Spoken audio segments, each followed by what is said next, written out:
Good evening and welcome to the 7 o'clock news bulletin from the Sultanate of Oman television. First, the headlines.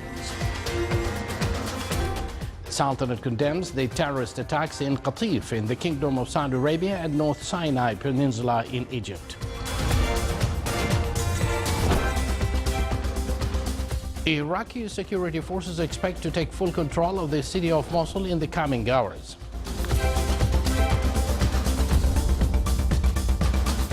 And the death toll from heavy rain and flooding in southern Japan rises.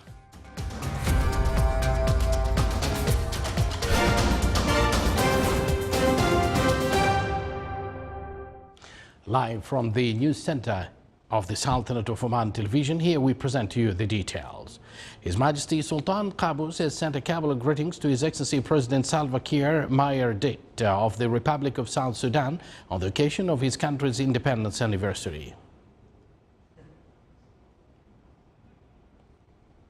The Sultanate condemned the terrorist attack that targeted a security patrol in Qatif Governorate in the Kingdom of Saudi Arabia and a suicide bombing in North Sinai Peninsula in Egypt. The Sultanate, in a statement issued by the Minister of Foreign Affairs, affirms its positions with Saudi Arabia and Egypt against the terrorism and violence.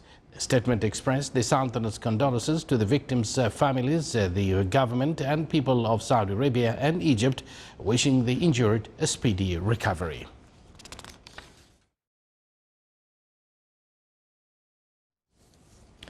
The Daesh group claimed responsibility for attacking a remote Egyptian army outpost in the Sinai Peninsula with a suicide car bomb and heavy machine gun fire. The assault killed at least 23 soldiers and the deadliest attack in the region in 2 years. The Daesh made the claim last night. Yesterday's assault began in the early morning when a suicide bomber rammed his vehicle into a checkpoint at a military compound in the village of Al Berth, southwest of the border town of Rafah. According to the security officials, dozens of masked militants descended on the site in 24 Land Cruisers SUVs and opened fire on the soldiers with machine guns.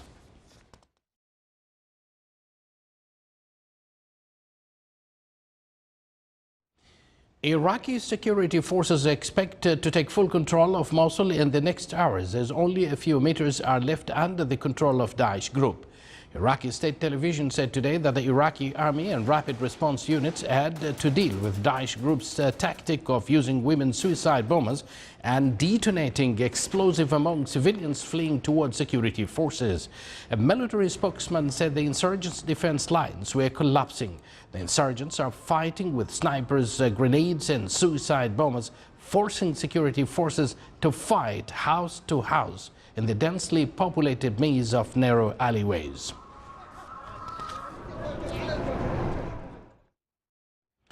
Leaders of the world's top economic powers reaffirmed their support today for free trade, but tempered their statement by acknowledging countries could defend their home companies and markets against unfair practices.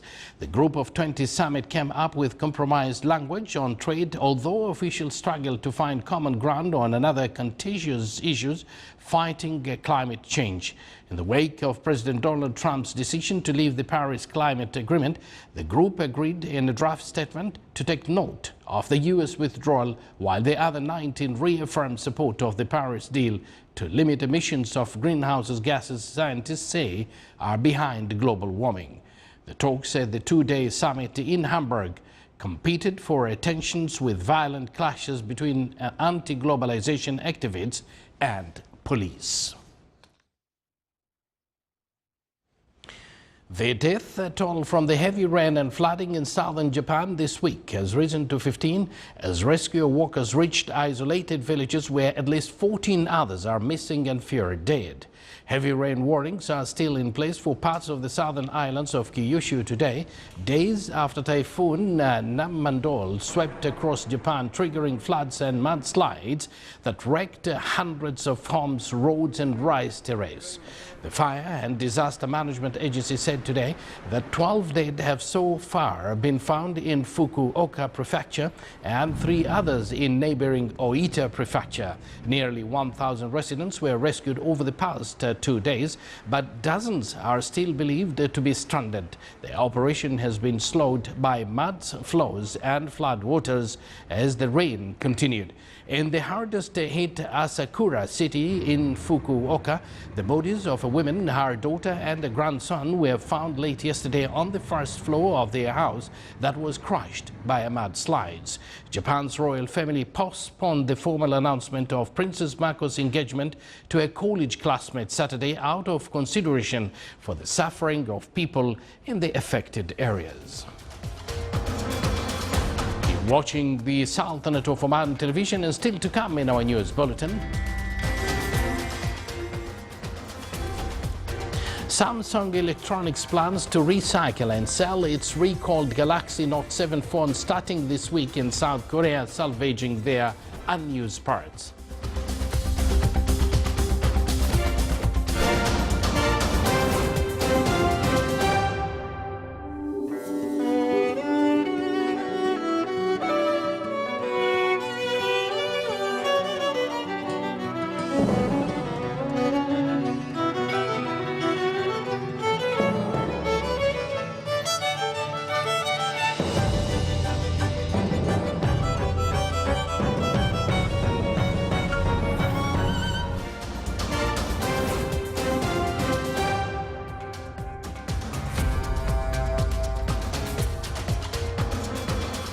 Welcome back to the news from the Sultanate of Oman television.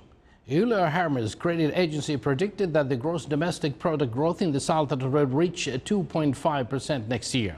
The Paris-based establishment also expected that deficit value of the current account of the Sultanate will decline to 11% of the gross domestic product during the upcoming year. The financial deficit will decrease to 7% of GDP next year.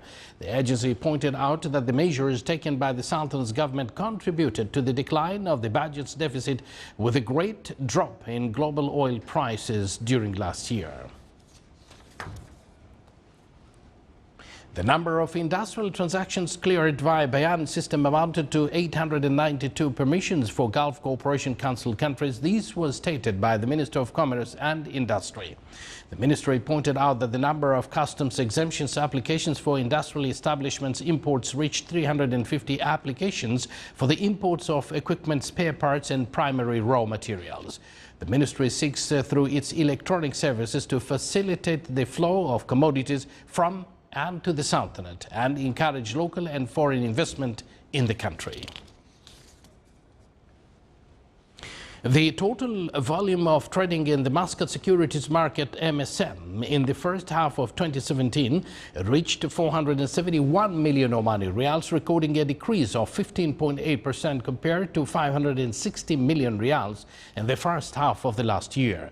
The MSM this year has been affected by a range of domestic and international factors, notably the continued decline in oil prices that affected many regional and global economies, which impacted the sentiment of investors who preferred selling to provide liquidity for their other investments. The total number of securities traded in the first half of 2017 amounted to 2.1 billion securities compared to 2.7 billion securities in the same period last year. Samsung Electronics plans to recycle and sell its recalled Galaxy Note 7 phones starting this week in South Korea, salvaging their unused parts. The Galaxy Note FE phone will go on sale in South Korea at 700,000 won, which is $611, about 3/4 of its original price. Samsung said the Note FE has perfect safety, unlike the recalled versions that were found to be prone to overheating and catching fire. The supply will be limited to 400,000 units. Overseas sales plans will be determined later. After the recall of millions of Note 7 phones, environmental activists have pressured the South Korean tech giant to reuse the electronics parts to reduce waste. Samsung said the Note FE is part of its efforts to minimize waste. The Note FE, short for Fan Edition, features a jumbo screen measuring 5.7 inches diagonally and a stylus.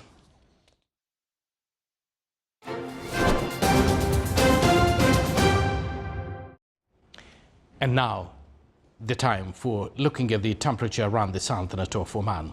Partly cloudy skies will prevail over the coastal areas of the Governorate of Dhofar and its nearby mountains, with chances of intermittent drizzle. The rest of the Sultanate will have clear skies. Winds will be south to southeasterly light to moderate. Seas will be slight with a maximum wave height of 1.25 meters.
You're watching the Sultanate of Oman television, and before we end tonight's bulletin, here are the main points once again.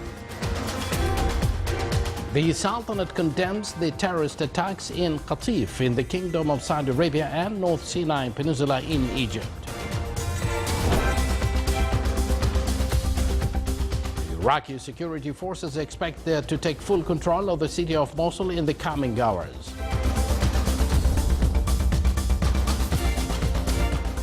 The death toll from heavy rain and flooding in southern Japan rises.